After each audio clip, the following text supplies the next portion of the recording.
Fundur settur í bæjarstjórn Akureyrar 17. október 2017. Þetta fundur númer 3421 og 16. fundur ársins.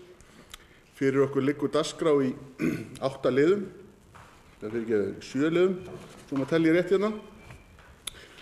Og fyrsti dagskrárliður Margrétarhagi 3-5, breytingar á deiliskipulagi. Sigurður Óli Sigurðsson tekur til máls. Forseti, ágæti bæjarfulltrúar.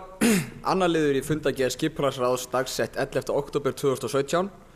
Erindi dagsett 16. maí 2017 sem Guðmundur Lárus Helgason sækir breytingu á deiluskipulagi lóðana númer 3 og 5 við Margrétarhaga til þess að byggja þeim parhús og sendi grenndarkynningu þann 1. september 2017 og lauk henni 29. september 2017. Engar athugasemdir bárust.